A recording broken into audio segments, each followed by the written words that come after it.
boa tarde.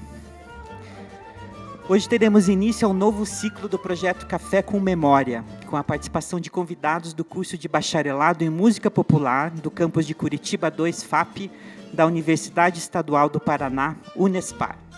O Café com Memória é um projeto de extensão que promove bate-papos com pessoas que fizeram parte da história da Faculdade de Artes do Paraná, com o objetivo de preservar e resgatar a memória institucional.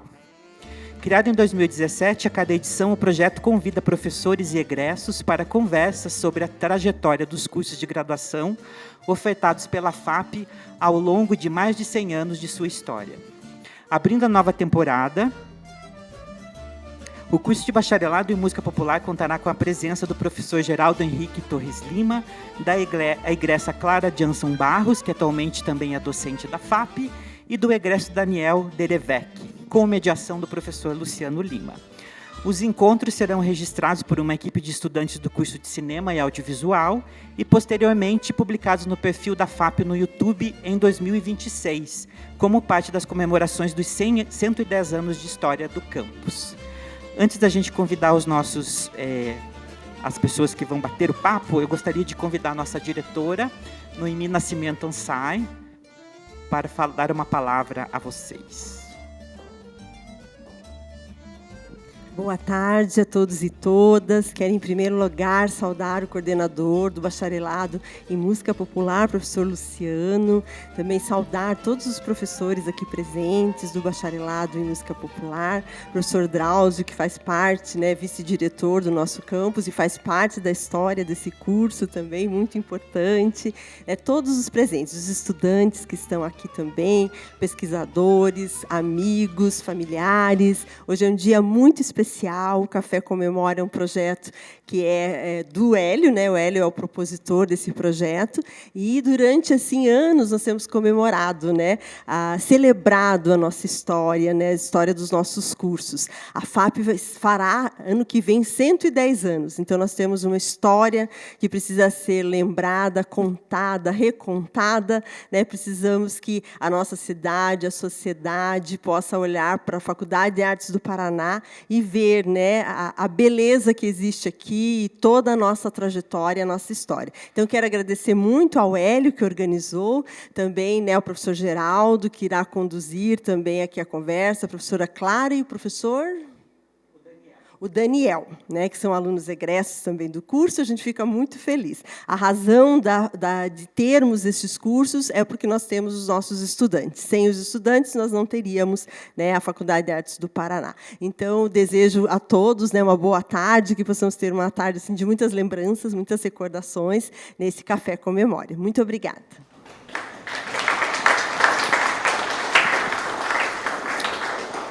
Eu registro também a presença do professor Drauzio Fonseca, que é do curso de Bacharelado e vice-diretor da FAP, e do professor Sérgio Deslandes, que foi professor do curso e um dos responsáveis pelo projeto do curso de Música Popular. Então, eu vou apresentar agora os nossos convidados. Geraldo Henrique Torres Lima, professor, bacharel em Música, habilitação em Violão pelo Conservatório Dramático Musical de São Paulo e mestre em Musicologia pela Universidade de São Paulo. Professor titular do nosso campus desde 1989. Atua na área de produção sonora, auxiliada por recursos digitais e pesquisa sobre temas relacionados à música e tecnologia, da era mecânica à era eletrônica. Por favor, professor Geraldo.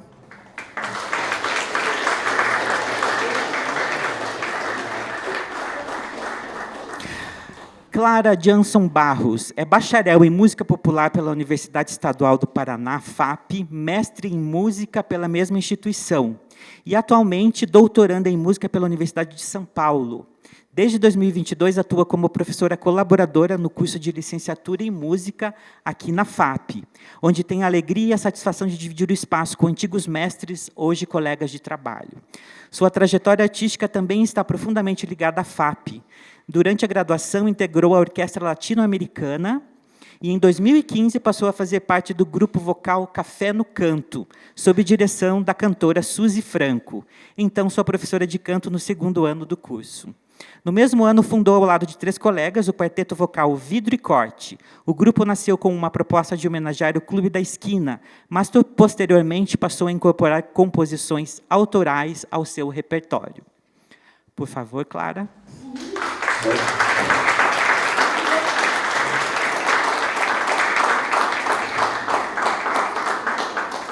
Daniel Derevec é músico, professor e pesquisador, doutorando em História pela Universidade Federal do Paraná e mestre bacharel em Música pela Unespar. Atua como docente de arte e regente coral na educação adventista, onde também coordena um programa de iniciação científica no Departamento de Educação da região central do Paraná. É regente e produtor musical do Coral Tim, do Colégio Adventista de Araucária, grupo formado por mais de 160 adolescentes e reconhecido por sua expressiva atuação musical e comunitária. Além disso, desenvolve um trabalho solo como cantor e instrumentista, conciliando apresentações em igrejas e eventos, com atuações como saxofonista em convenções corporativas, jantares e solenidades. Em 2025, inaugurou seu próprio estúdio de gravação, onde produz seus projetos autorais e trabalhos de outros artistas. É autor do livro Chico Buarque no Jornal do Brasil, um artista em construção, fruto de sua dissertação de mestrado. A partir dessa obra, iniciou a pesquisa que desenvolve atualmente no doutorado, voltada à atuação dos arranjadores no mercado fonográfico brasileiro. Bem-vindo, Daniel.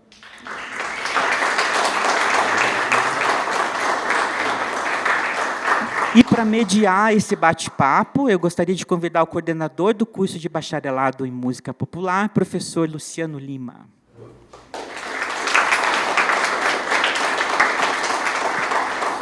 Como esse projeto se chama Café com Memória, enquanto o bate-papo está acontecendo, nós temos um cafezinho, vocês podem ficar à vontade para se servir. A gente tem umas questões que o professor Luciano vai fazer para os nossos convidados, mas também é aberto à plateia, não só para questões, mas também para partilhar memórias, causos e o que vocês quiserem participar da história do curso de Música Popular. Então, muito obrigado, Luciano, é com você. Bom, boa tarde, queria agradecer a presença de vocês. E antes de começar, eu queria aqui parabenizar o Hélio pela iniciativa, agradecer pelo convite, porque sem esse reconhecimento ao passado, a gente não é nada, né? Então, parabéns, Hélio, muito bacana. Também agradecer aqui a presença do professor Geraldo e dos nossos egressos, né, o Daniel, a Clara, que, por coincidência, eles estavam na primeira turma, quando eu cheguei aqui como professor, há mais de 10 anos. Prazer ter vocês de volta aqui com a gente. Bom, então, dando início aqui ao nosso roteiro, eu queria abrir com o professor Geraldo, né, pedindo para que ele pudesse falar um pouco sobre o contexto da criação do curso, né, de bacharelado em Música Popular, e um pouco também sobre as primeiras turmas que se formaram. Boa tarde a todos.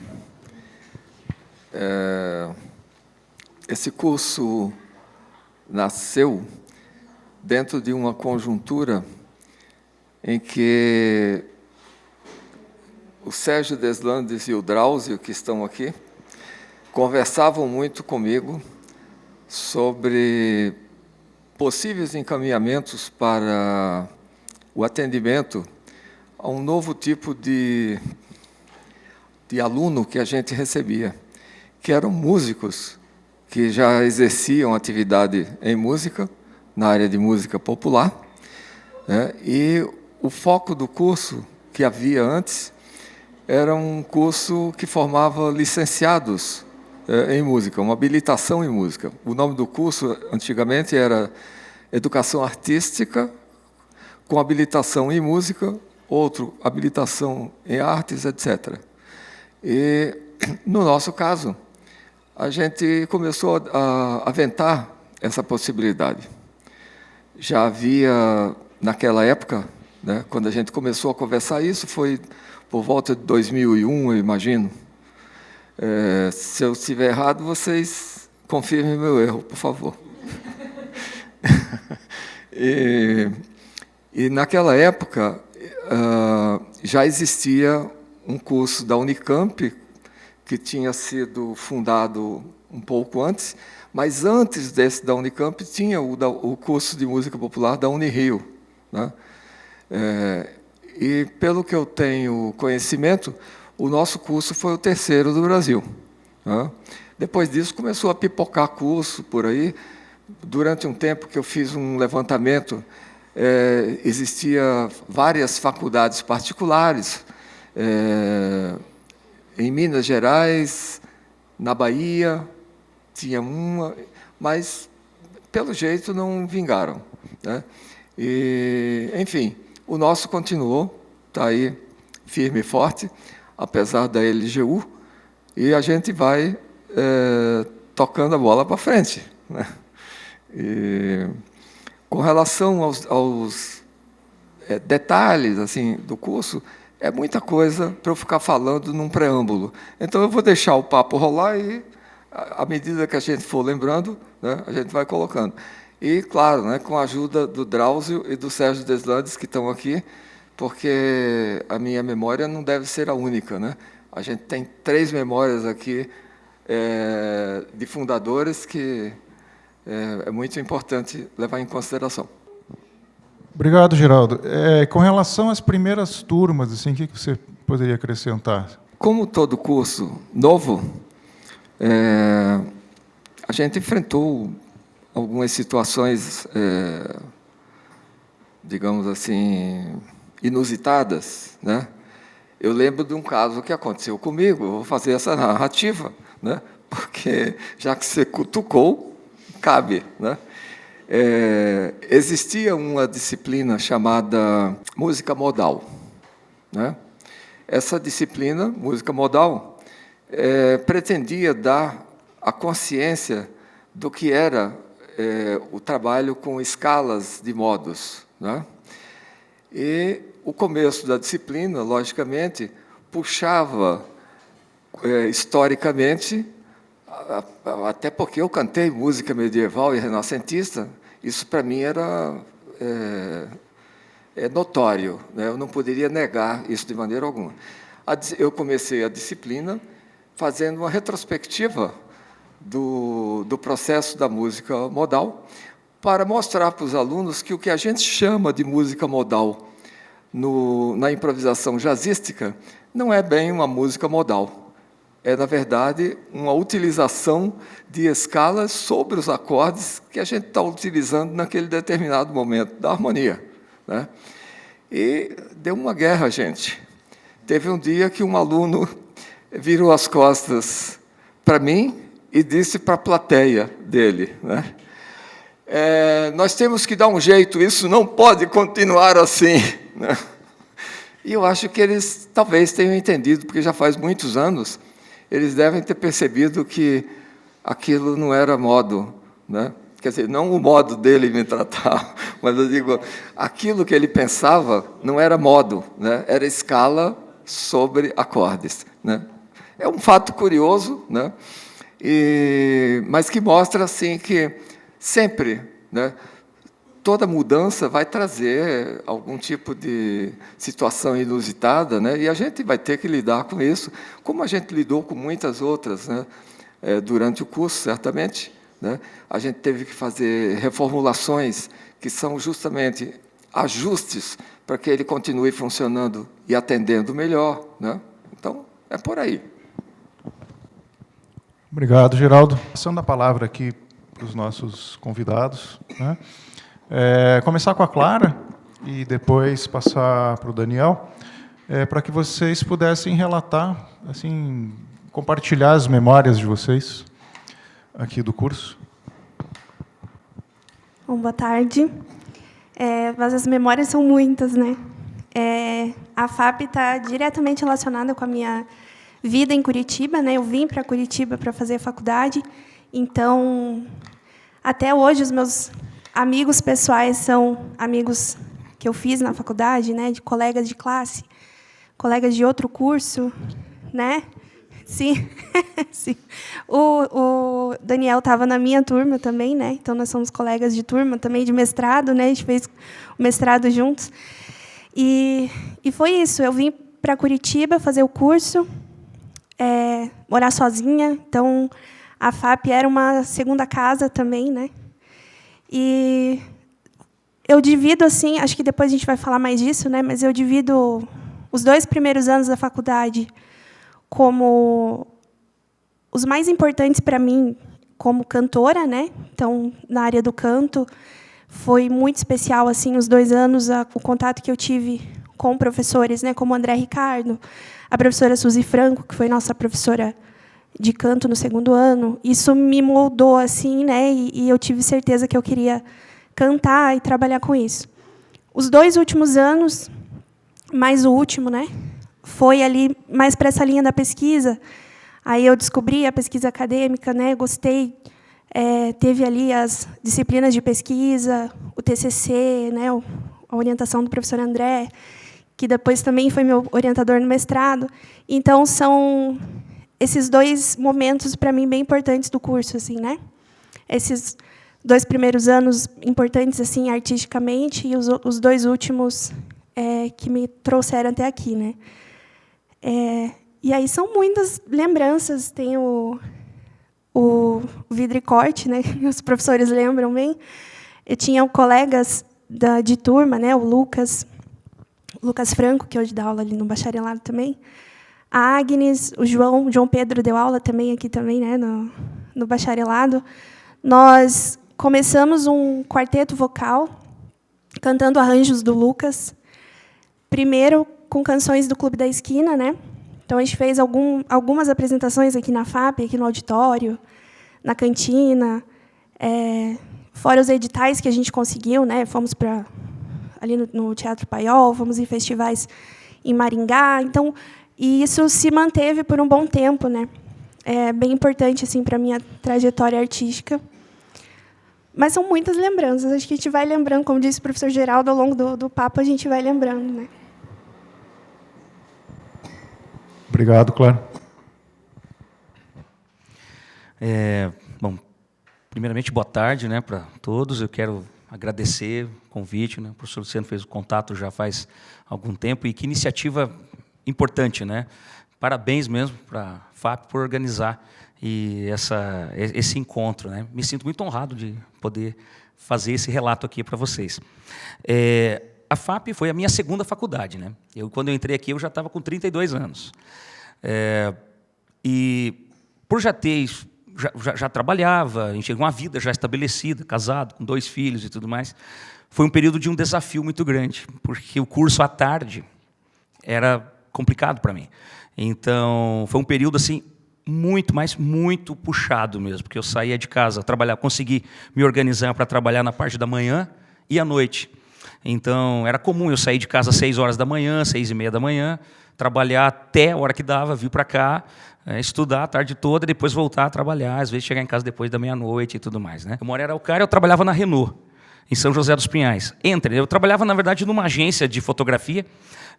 Eu venho do jornalismo, na verdade, né? Eu sou repórter fotográfico, assim, trabalhei aqui em Curitiba, eu trabalhei na Gazeta do Povo e na Tribuna do Paraná. E nessa época eu trabalhava numa agência que trabalhava com fotojornalismo corporativo. Então, entre os clientes, o principal deles era a Renault do Brasil. Então, e a Renault trabalha em 3 turnos. É assim o que acontece. Tudo que tinha de comunicação corporativa, né, caía a parte de imagem para essa agência que eu trabalhava. Então, em função disso, eu consegui me organizar para que eu trabalhasse no horário da manhã e no horário da noite, para que eu tivesse o tempo de vir para cá. Então, era comum eu sair de casa, da minha casa lá na Renault, eram 45 quilômetros, aí da Renault para cá dá mais ou menos uns 30, aí daqui para lá dá mais uns 35. Então, era esse o giro que eu fazia. Às vezes eu saía daqui e voltava para lá, para trabalhar, e depois voltava para casa, enfim, né? Foi um período assim, bastante difícil. Em função disso, eu percebi que era inegociável para mim terminar o curso em 4 anos. Eu falei, não, eu tenho que me formar, não tem como. E aí você já entende a lógica que vem depois. Finais de semana para poder fazer os trabalhos e tudo mais. E eu procurei aproveitar o curso da melhor forma que eu pude, né? eu levei muito a sério assim, a minha formação, porque era uma oportunidade mesmo que eu estava tendo de estudar música, algo que eu queria muito, e queria redirecionar minha carreira para isso, e consegui depois disso. A faculdade me ajudou nisso, sem dúvida alguma. Então, eu precisava terminar dentro do prazo. E foi difícil, mas aqui estamos, né? Contei muito com a ajuda dos professores, até para poder, sabe, tipo, não, deixa eu entregar depois, entrega, né? Dá um jeito, né? Mas nada ficou para trás, e eu tenho ótimas memórias aqui da faculdade. Eu sou uma pessoa que eu crio memórias afetivas com os prédios.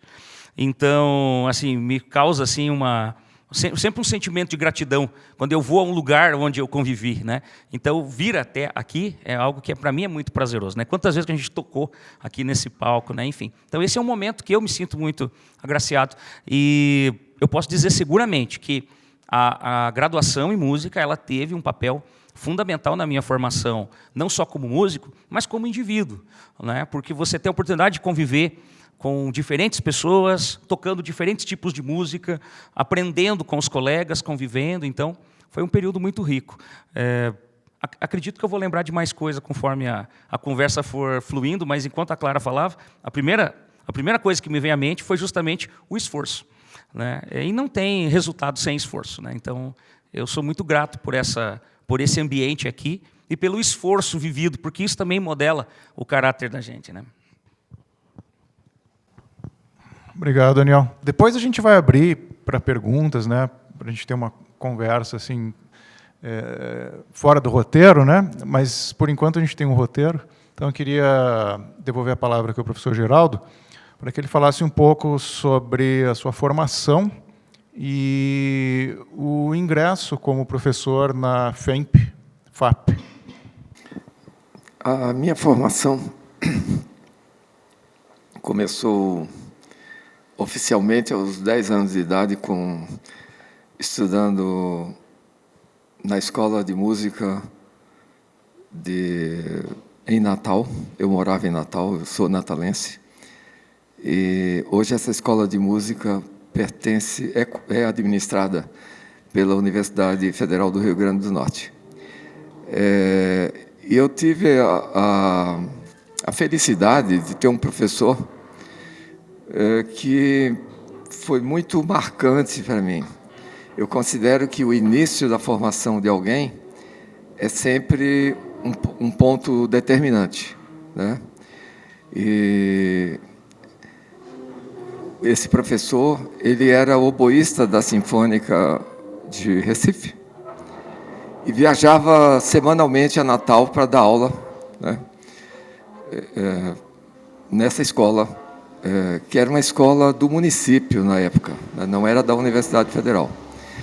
E o nome dele é Ócio Simões dos Anjos, já falecido, claro. E a partir daí, eu despertei um interesse muito grande por música, né? Por conta desse estímulo inicial, né? E depois a minha família mudou para São Paulo, e nós fomos morar inicialmente em Santos. E em Santos eu continuei meus estudos, mas me interessei também por violão. E, logicamente, uma época Beatle, tinha que me interessar por guitarra também, né? E também acabei tocando esses instrumentos. Estudava piano também, e acabei tocando em bandas como tecladista, né? Que na época era órgão, não tinha outra coisa, ainda não tinha sintetizador, e tocando teclado, guitarra e saxofone. Quando num conjunto eu tocava teclado, eu fazia solos e sax também, quando havia necessidade. E como guitarrista, aí não, porque fica uma coisa muito exclusiva, né? E esse meu interesse pelo violão foi aprofundado também por uma influência positiva, né, de um professor uruguaio que tinha estudado na época que Franco, né, expulsou muita gente da Espanha, né, o violonista André Segovia foi parar no Uruguai. E ele formou uma trupe de violonistas lá, inclusive esse professor com quem eu tive aula. Tá? Então, eu tive uma boa iniciação de violão com ele, o que me ajudou bastante, né?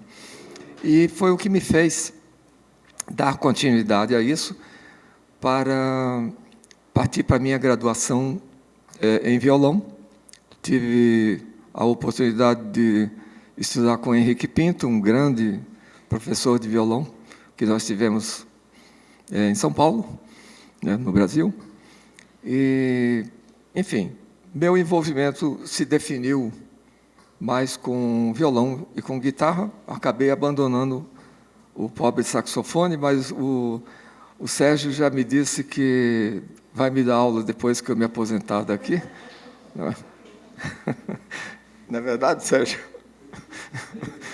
Olha aí.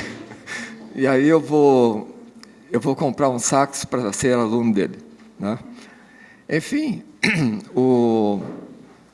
esse meu envolvimento me levou a uma graduação em violão e eu acabei voltando para Curitiba em 85, né? E no ano de 1990, é aí que vem a minha ligação com a instituição. No ano de 1990, eu comecei a dar aulas a partir de uma indicação do Flávio Stein, um amigo músico, que dava aula no curso de teatro e de dança do Teatro Guaíra, né? O Teatro Guaíra mantinha um curso superior que era chancelado pela PUC. E o Flávio precisou ir para a Alemanha e me indicou para substituí-lo. Aí o Flávio voltou da Alemanha e falou: Geraldo, continua. Eu não vou dar aula lá, né? Você fica. E aí eu fiquei desde outubro, mais ou menos, de 90, né, quando eu iniciei, setembro, outubro, algo assim, e eu estou aqui até hoje, porque esse curso que era do Teatro Guaíra, chancelado pela PUC, ele foi descartado pela PUC depois, e a PUC não queria mais ter curso de artes. Hoje quer, né, mas na época não queria, e esse curso ficou à disposição. E o Estado, que era responsável pelo curso, tinha alunos em andamento, não podia suspender o curso, ofereceu primeiramente para Belas Artes, a Belas Artes recusou, não quis, ofereceu para a FEMP, que era o nome da instituição à época, e a FEMP aceitou. Ao aceitar, ela se transformou em Faculdade de Artes, né? E nós fomos para um lugar super precário, inicialmente, que foi lá perto do Detran, num lugar chamado... Como? Isso. O PT, exatamente. E de lá, felizmente, a gente conseguiu esse espaço aqui. Bom, o fato é que, desde essa época, eu tenho essa ligação com o ensino superior do Estado, né? E estou aqui, continuo firme, porque eu gosto do que faço, tá? Não estou aqui por acomodação, né? Eu acredito nisso e acho que tem muita coisa a partilhar. Obrigado, Geraldo. Então, a gente vai seguindo essa sequência, né? Então, queria passar a palavra aqui para a Clara. Bom, você já falou um pouco sobre o grupo vocal, né? Mas aí eu queria que vocês falassem um pouquinho sobre... Aí você pode falar de outras atividades, né? Mas, de maneira geral, das atividades das quais vocês participaram aqui durante o curso. Bom, já no primeiro ano, eu participei do coro da FAP. Era o primeiro ano do coro da FAP, inclusive. Está aí até hoje, né, com o projeto de extensão do professor André Ricardo. Acho que eu fiquei 2 anos no coro. Foi bem importante também, muito especial assim para minha formação. Mais tarde, eu entrei na OLA, né, que era a Orquestra Latino-Americana da FAP, com a professora Simone Citi. E a OLA também foi super especial, assim, né? Eu era cantora na OLA e a gente tinha então os vocais, tinha a orquestra, né?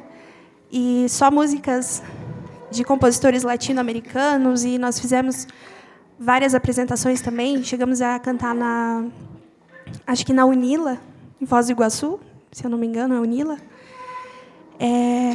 Foi bem legal ali esse período da OLA. Que mais? Eu fiz uma colinha para não esquecer as coisas. Deixa eu ver o que mais que... Eu fui representante discente também, conselho de campus. Acho que durante 1 ano. Isso foi legal também para entender ali o funcionamento, né, essa parte mais administrativa do campus. O que mais que a gente teve de atividades assim importantes? Eu acho que são essas que eu me recordo mais, né, que eu tive mais experiência. Mas, dentro das disciplinas, né, sempre a gente tinha também alguma atividade que nos levava a trabalhar um pouco isso para fora, né? Então, quando eu era mais nova, eu tocava clarinete, por exemplo, né? E aí eu lembro que a gente teve algumas aulas com o professor Hudson, de sopro. Eu falei, por que não levar o clarinete, né, e tentar ver ali se eu ainda consigo tocar alguma coisa, né? E dessas aulas com o professor Hudson, eu também consegui me desenvolver melhor no clarinete. Participei de algumas atividades aqui também na FAP com esse instrumento. Eu acho que foi basicamente isso. Vamos ver se o Daniel lembra de alguma coisa que eu não estou me lembrando agora.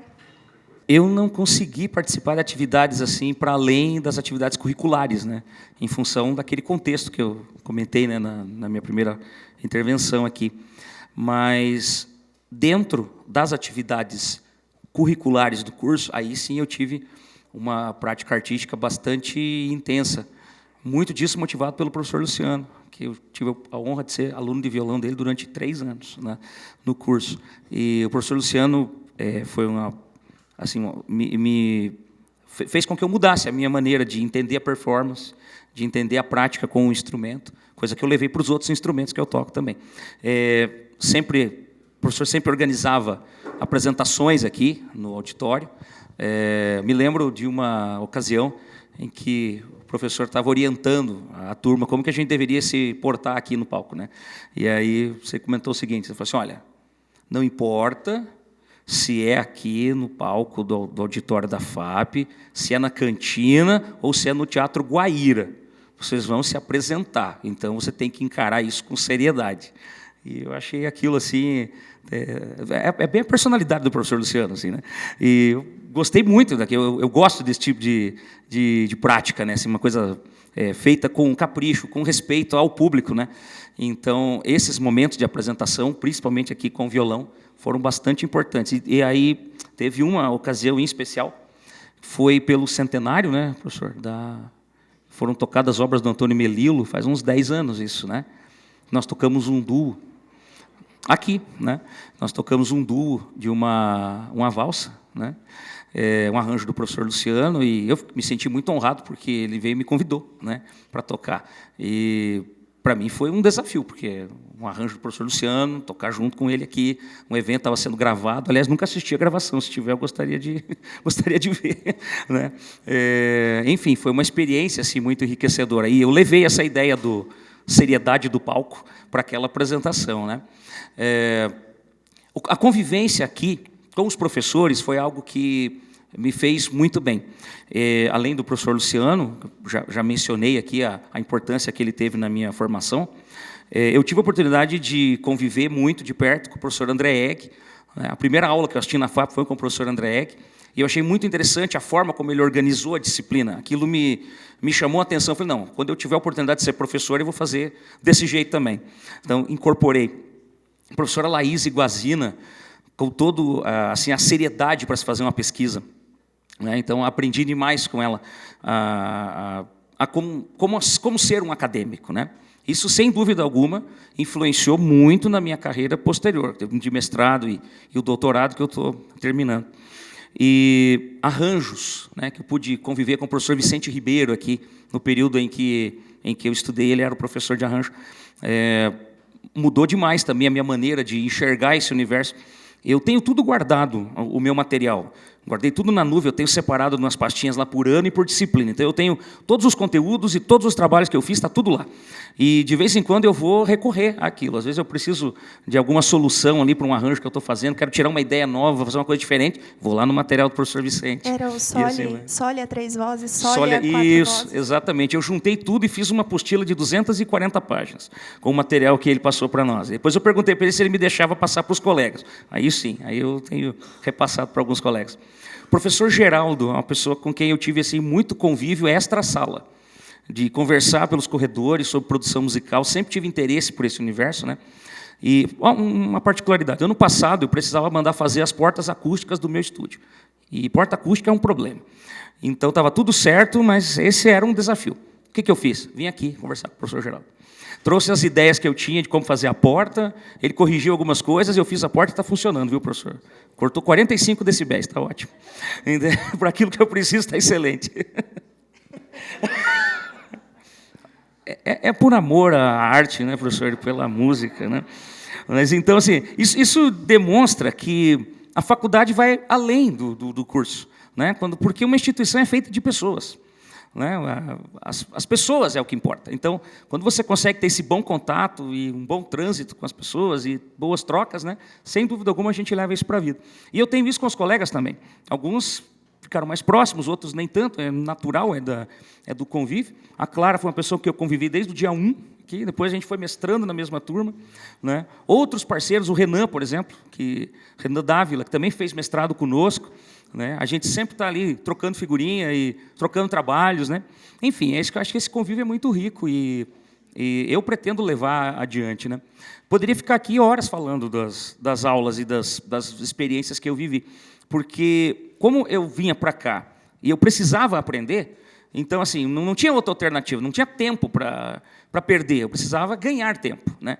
Então, eu procurava levar tudo assim da melhor forma que eu podia, aproveitando o máximo. Então, uns 2 anos depois de formado, talvez até um pouquinho mais, eu acho que foi quando começou a assentar as coisas. Sabe? Eu 2 anos depois de formado, eu continuava estudando as coisas que eu tinha visto. Eu voltava a revisitar os meus arquivos.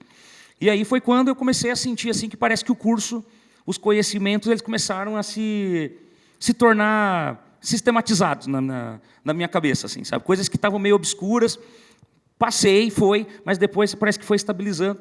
E hoje, assim, olhando para trás, eu posso dizer seguramente que a minha forma de pensar a música tinha muitas coisas que a gente entra na faculdade já sendo músico. Né? Como o professor Geraldo bem lembrou aqui, o perfil do curso tem isso. Né? Mas você vem para cá e você é confrontado com algumas coisas. Então, algumas você confirma, não, eu estava no caminho certo. Né? Outras você fala, nossa, como que eu fazia isso? Né? Sabe? Então, eu acho que depois de uns 2 anos de formado é quando eu consegui equalizar fazer um equilíbrio mesmo entre o que eu já sabia, que eu trouxe, né, da minha bagagem cultural, da minha bagagem musical, e o que mudou aqui ao longo do percurso. Né? Então, acho que esse é um ponto também que eu gosto de destacar quando eu converso com as pessoas sobre o que é fazer faculdade de música, né, especificamente. Obrigado, Daniel. E assim, só para pontuar aqui uma fala do Daniel, essa relação humana tem 2 vias, né? Porque o Daniel mesmo, ele, foi assim, me orientando de PIC, mas muito além disso, né? O Daniel participou naquela época do tratamento das imagens de uma pesquisa minha sobre o Radamés Inátali, e depois mesmo de você se formar, né? Você se formou em que ano? 17. Bom, vários anos depois, ano passado, acho que inclusive, né? Ele continua me auxiliando, né? Então tem publicações aí do projeto de pesquisa atual, dos pioneiros do violão no Brasil. E, assim, e o Daniel ele cumpre um papel importante, porque o resgate não é só musical, é um resgate iconográfico também, porque muitos desses personagens não tinham rosto. E o Daniel está tornando esses rostos mais nítidos, né? E assim, só essa semana mesmo está tendo um concerto, eu não lembro onde agora, mas o violonista Fábio Zanon está regendo uma orquestra, eles vão tocar um concerto para viola do Radamés Inátali, e no material de divulgação tem uma foto do Radamés com violão que você restaurou, porque assim a gente tinha fotos com uma resolução muito ruim. Então, fotos históricas do Radamés com o garoto, que a gente vê circulando hoje em dia, são fruto do capricho do seu trabalho. Professor, muito obrigado, fiquei muito feliz com essa informação. Até a última fotografia que ele pediu para eu editar, eu não tive tempo de editar, estou em débito com ele, me perdoe.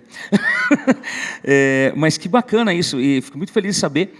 E agora, na minha tese de doutorado, eu estou escrevendo sobre arranjadores dentro da coleção História da Música Popular Brasileira, aquela coleção da editora Abril Cultural, que circulou entre 1970 e 72. Né? E, evidentemente, um dos nomes que eu estou trabalhando ali é o Radamés. E, enquanto eu estava fazendo minha pesquisa sobre o Radamés, eu fui até o livro do PIC, que o professor Luciano publicou por ocasião do PIC, que eu fui orientando a ler, e trouxe análise do livro para dentro da minha pesquisa. E fontes que ficaram naquela... Tem a pastinha do PIC, com todas as edições de recorte de jornal e tudo mais. Precisava falar de 1 milhão de melodias. Pois eu fui lá, encontrei um recorte de jornal que eu tinha feito a edição. Então, está lá, estou usando as fontes que, sei lá quantos anos faz, mais de 10, né? Pelo menos, né? O livro saiu em 2017. Ah, sim, mas a pesquisa foi bem antes, sim. Né? Então, quando isso passou pela minha mão, já tem uns 10, 11 anos por aí, né? Enfim, está lá o material e estou usando, né? Então, tudo que a gente faz tem quando você participa de alguma coisa, o maior beneficiado é você, né? Porque você, de fato, incorpora a coisa, contribui, né? Óbvio, mas o ganho que você tem por participar é fundamental. Bacana. Bom, o Daniel até já adiantou um pouco a resposta da próxima pergunta, mas que vocês falassem um pouco sobre as disciplinas, atividades práticas na época do curso, né? E só para contextualizar, o bacharelado em música popular hoje a gente está no PPC 2023. Antes desse PPC era o 2018 e a turma deles é anterior a esse PPC antigo, né? Então, para só falar um pouco de como que se davam as atividades práticas. Quando a gente saiu, o PPC mudou, né? Teve ali algumas alterações. Bom, aí no primeiro ano me marcou bastante a disciplina de prática em conjunto, era com a professora Marília Giller. Nós tocou também no TUC, né? Nós fizemos um show de tributo à Black Music no primeiro ano e apresentamos no TUC, né? O Teatro Universitário. Esse ano foi bem importante por isso, né? A gente tocar junto ali, um show inteiro. Então, essa parte prática foi bem legal. Nos outros anos de prática em conjunto, a turma se espalhou um pouquinho mais ali, né? Duplas, trios. Mas no primeiro ano a gente teve essa experiência de tocar todo mundo junto, né? Aí nós tínhamos as aulas optativas de instrumento, né? Então, desde o primeiro ano eu fui para o violão, fiz piano também, flauta, né? Então, passei depois, acho que no terceiro, não sei, fui aluna de violão do professor Luciano também, ali nas aulas práticas. Participei de algumas dessas atividades também aqui no auditório. Nós tínhamos, acho que de instrumento era isso, né? Canto, as aulas de canto, né? Também. Então, eu fiz as disciplinas de canto no segundo, no terceiro ano, né? A optativa de canto, primeiro com a professora Suzy Franco, que eu comentei, depois a gente teve aula com a Márcia Kaiser. Então, foram 2 universos assim bem importantes, né? 2 grandes cantoras aí de Curitiba, uma no canto popular, a Márcia Kaiser no canto lírico. Então, foi uma bagagem bem importante. Eu acho que era isso, né? Eu fiz deixa eu ver minha colinha aqui. Eu acho que foi o que mais me marcou assim de aulas práticas mesmo, foi essa prática em conjunto no primeiro ano. E depois o que a gente tinha ali de oportunidade para tocar junto. Acho que no último ano, se eu não me engano, nós fizemos o álbum Transa, do Caetano Veloso. Você participou desse? Tocou também? Foi ali na cantina, né? E aí foi também um outro grupo grande, né? A gente tocou o álbum inteiro. Foi bem especial também. O que mais, Daniel? Prática de conjunto, né? A estrutura do curso, talvez até fosse interessante até mencionar, porque o curso era anual. Então, as disciplinas eram anuais, e eram pouquíssimas aliás, a carga horária de optativas era bem menor. Então, era quase tudo obrigatório, a maior parte, né? E as optativas que nós tínhamos eram optativas de instrumento. Então, piano, violão, flauta e canto era optativo? Canto era optativa, né? Mas tinha de percussão uma época também, né? Foi bem pouquinho, assim, né? Foi no primeiro ano, daí parece que teve não me lembro se o professor era um PSS, daí não tinha professor, era uma situação assim. Mas eu fiz durante o curso todo a de violão, desde o primeiro ano. Piano eu fiz por 2 anos. Flauta eu fiz também, acho que por 2. Aí teve uma optativa muito interessante também de prática de conjunto vocal. No último ano. Era a última optativa que me faltava, inclusive, para concluir. Prática de conjunto vocal. Era um ensaio, na verdade, né? O professor Vicente também. Né? Então, ele trazia os arranjos, a gente trabalhava, ele mandava a partitura antes, dava uma lida e tal, e vinha. Era um ensaio. Então, foi muito legal também, porque você tem uma ideia de como fazer o ensaio. Isso é algo que depois você traz para a tua prática, né, profissional. Porque vamos combinar, coisa que a gente mais faz é ensaiar, né? Você ensaia muito mais do que apresenta, né? Então, é da lógica do processo. Então, saber ensaiar é algo importante, né? Então, essas coisas assim, me ajudaram bastante nesse sentido. Assim. Eu me lembro com muito carinho das apresentações aqui. Eu toquei pouco na cantina. Eu não fui daquele aluno de ficar tocando na cantina. Assim, não era muito o meu feitio. Eu tocava assim quando tinha alguma coisa programada. Então, eu toquei aquela vez do disco do Caetano lá e tal, alguma coisa assim. Uma coisa que me ajudava muito também, eu sempre acompanhei os colegas, né? Porque tocava piano, então sempre acompanhei a Clara algumas vezes, cantando, né? Isso também é muito interessante, você acompanhar, né? Você um instrumentista acompanhador, né? É algo que é muito importante, né? Gostava muito de escrever partitura, então estava sempre transcrevendo coisas com os colegas, quebrando a cabeça, às vezes o professor Luciano me ajudar e tal. Como é que eu faço isso, né? Então essas coisas assim que para mim são ligadas à prática artística, mesmo não estando exatamente tocando, apresentando, mas é isso que a gente faz, né? Então, faz parte do processo. Eu acho que nesse sentido me ajudou também muito as aulas de rítmica com a Aglaé. Porque, querendo ou não, dentro da aula de rítmica, ela proporcionava momentos assim de prática, mesmo de atividades práticas, que acabava virando uma execução musical. A gente trabalhava em cima do repertório, em sala, né?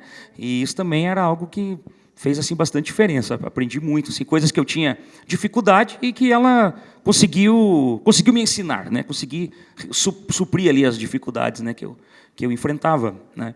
Então, é isso. A gente viveu aqui... uma situação que foi muito interessante. No último ano, nós tivemos na aula de arranjo uma prova pública, aqui no auditório. Esse foi um negócio que me marcou. Era na aula de arranjo do professor Vicente. A gente não precisava escrever. A atividade era o seguinte, era escrever um arranjo de seção rítmica e harmônica e quarteto de saxofones, 2 altos e 2 tenores. E foi contratado um grupo de saxofonistas para tocar. Não eram daqui. Um deles era o Gabriel. Né? E o Hudson, que era professor aqui na época, estava tocando. Você estava também? É mesmo? Olha que legal. Ai, que vergonha do meu arranjo. Nessa de 2017, você estava? Olha, que legal. Puxa vida, que honra aí. E eu escrevi um arranjo do Chovendo na Roseira. Né? Então, era uma atividade para simular uma situação de estúdio, né? De show mesmo, né? Uma situação valendo. Você chegar na hora com a partitura, ela tem que estar bem escrita, com as articulações, né? Com tudo que precisa, e ver como é que esse arranjo soa. Então, foi o meu último dia aqui na FAP, foi isso. Né? Então, foi para essa prova pública, né? Que não toquei, eu ouvi. Né? Ouvi meu arranjo ali, soando, né? Com um grupo de músicos profissionais. Então, uma experiência muito enriquecedora e gratificante. Essa eu filmei, eu tenho guardadinho. Soou bem. Eu lembro, esse dia para mim foi complicado, porque como era o último dia, também acho que era o dia da entrega do TCC, esse dia. E eu, né, deixei para o último dia, e aí fui imprimir... Fui imprimir ali tinha o xerox da Agrários, a gente usava lá, né? E eu pedi para imprimir meu TCC lá. E era aquele dia. E aí deu tudo errado lá na gráfica, a moça falou, ai, não vai dar para fazer hoje. E aí eu fiquei nervosa, corri aqui, aí estava o professor Vicente, que estava organizando aqui, né, a apresentação, a leitura do arranjo aqui pelos saxofonistas. E a professora Suzy, a esposa dele, estava aqui também. E aí eu comecei a chorar para a Suzy, falei, meu TCC, não sei o quê. E o arranjo dos saxofones, eu tinha escrito, acho que 10 compassos, eu não fiz ele inteiro. Aí eu falei para o professor, não quero que toque, não quero que apresente.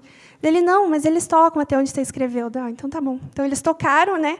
Aí parou no seco, assim, né? O meu arranjo foi terrível. Mas até que eles falaram, não tava legal, por que você não escreveu o resto? Né? Eu falei, infelizmente não deu. Foi a Rosa, do Chico Buarque, eu acho, desse dia, né? Lembrei disso.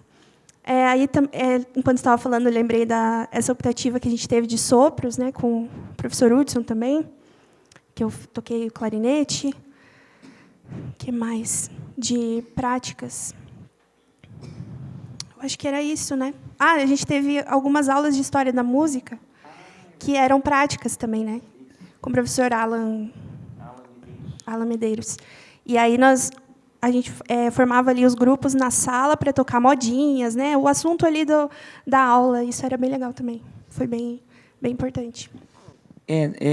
O professor de história, né? Então a gente estava trabalhando, por exemplo, determinados períodos, então ele pegava obras daquele período e aí a gente também se organizava na sala e fazia os arranjos. E numa dessas a gente tocou uma obra do Telemann, que era um cânone.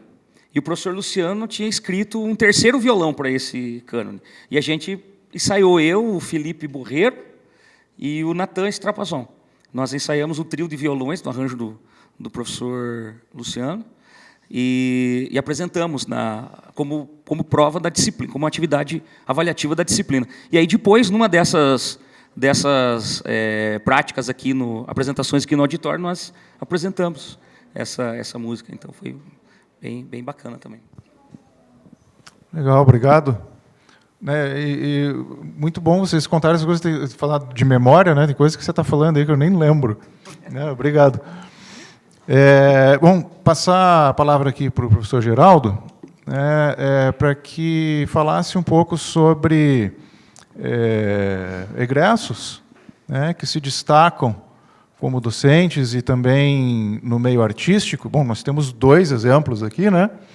Então, para citar, né, egressos também que se destacam. Bom, em 2023, quando o curso completava 20 anos, eu tentei fazer um encontro com egressos, né? E comecei a pesquisar sobre eles. Descobri que o Graciliano Zambonin mora em Nova York, é músico, toca lá. O Dagoberto Schelling foi para a Alemanha e vive hoje na Alemanha. Conversando com um outro aluno da época, ele me disse que acha que o Dagoberto não vive de música lá, trabalha noutra área. Mas eu não tenho essa informação certa e eu não consegui fazer contato com ele. Humberto Piccoli está na área de música e vive no Canadá. O Oliver Pellet, ele está na Suíça, vive de música, é guitarrista, né? E lá ele é músico e professor também de música. Bom, então, do ponto de vista desses que saíram e possivelmente sobrevivem com a música, né, são esses. No caso daqueles que têm uma ligação mais acadêmica, né, A gente tem o caso da Marília, que se formou, Marília Giller, que se formou em 2008, tá? E imediatamente após, depois de um curso que a gente mantinha aqui de especialização em música popular, ela abriu uma vaga de concurso e ela prestou o concurso e foi classificada em primeiro lugar e foi integrada ao corpo docente do nosso curso. Então, a Marília deve ter entrado aqui em 2011, aproximadamente. Então, não lembro a data exata do ingresso dela. A Marília se formou em 2008. Tá? Temos o caso do Alexi Gaioni, que se formou em 2009 e que hoje é nosso professor efetivo aqui no nosso curso mesmo. Temos o caso do Vicente Ribeiro, que também foi graduado em 2009. Né? E o Vicente é uma situação interessante, porque o Vicente já dominava música muito bem. Né? Ele vinha do Rio com uma bagagem musical muito sólida, e ele trabalhava aqui como professor colaborador. E eu lembro de uma conversa nossa, eu, ele e a Cidinha, tá? Onde a Cidinha falou: Vicente, faça o curso, porque senão você vai ficar eternamente sem uma graduação. Né? E ele acabou se matriculando. Ou seja, ele tirou de letra porque ele sabia tudo, mas ele cumpriu a graduação dele. Né? E ele concluiu em 2009.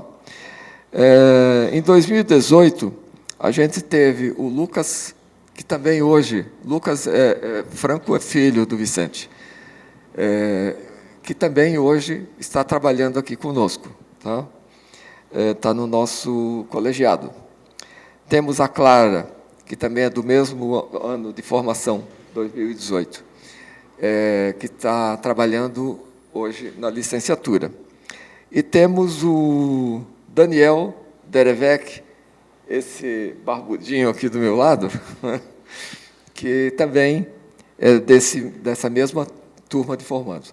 Então, eu consegui assim, destacar, né, esses nomes para mostrar um pequeno panorama do que deu alguns dos formandos que eu consegui ter informações sobre eles. Obrigado, Geraldo.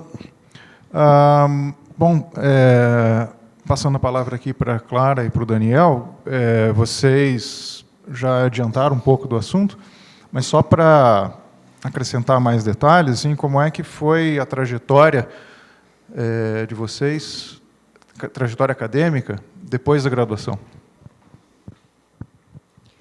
Bom, então eu fiz o meu TCC mais voltado para a história da música, né? O professor André Egg foi meu orientador. E a nossa base ali de metodologia com a professora Laís, como o Daniel falou, foi incrível, né? Até hoje, assim, coisas que ela ensinou, né? Eu também fico revisitando os materiais que ela deixou, assim. Então, foi algo que me ajudou muito a depois escrever um projeto para o mestrado, né? A gente teve a primeira turma do mestrado em música da Unespar, né, lá na Embap, e eu entrei já no primeiro, o Daniel também. Então, toda a minha base aqui da FAP em metodologia da pesquisa foi assim muito importante para escrever esse projeto, né? Começar um projeto novo, porque aí no mestrado eu fui para outro tema de pesquisa. Então, isso foi bem importante ali, os 2 anos. Nós tivemos um semestre presencial, porque aí logo em 2020, pandemia, né? Fizemos o mestrado remoto. A defesa foi remota também, né? Então, fica essa marca aí da pandemia, né, no nosso mestrado. E aí, isso foram 2 anos depois, né? Foi no segundo semestre de 2019, né, que a gente começou. Aí, depois, me formei como mestre. Aí, logo, eu já fiz o PSS aqui na FAP. né? O curso de licenciatura abriu o concurso para professor de canto. E aí eu fiz o PSS, deu certo, né? Estou no segundo contrato hoje. E estava esperando o doutorado até então, né? Tentei algumas vezes na história lá na UFPR, não deu certo. Aí esse ano pensei, bom, eu vou tentar em música, né? A minha irmã está fazendo graduação em música em Campinas. Eu falei, vou escrever um projeto para a Unicamp. Vou escrever um projeto também para a UFPR em música. E aí eu vi que a USP estava com datas abertas ali também, com edital aberto. E o da USP era o que tinha mais tempo para eu escrever, né? E aí fui escrevendo o projeto, perdi o prazo da Unicamp, vocês estão vendo já que eu sou caótica, né? Perdi o prazo da Unicamp, aí o da UFPR eu falei, acho que eu não vou fazer. E aí eu vi que o da USP estava aberto. Eu falei, bom, eu vou escrever o meu projeto para a USP, e se passar na primeira fase, já estou feliz da vida, porque eu sei que o projeto está relativamente bom, e depois eu tento de novo em algum lugar. Então, foi uma tentativa, assim, né? Escrevi o projeto, e aí passou na primeira fase, passei na segunda, então estou lá matriculada agora no doutorado em música da USP. Não estou indo para lá ainda, né? Esse semestre eu estou fazendo uma disciplina aqui na UFPR com o professor Matheus Proust, também deu aula no curso, né? De História. Então, estou fazendo uma disciplina lá com ele sobre fontes impressas, né? Uma disciplina em musicologia, para acreditar lá na USP depois. E aí, no segundo semestre, pretendo começar essas viagens de bate e volta para fazer uma disciplina lá. Não sei como é que vai ser, né? Desejem-me sorte. Mas toda essa... a FAP foi muito importante, o curso foi muito importante, né?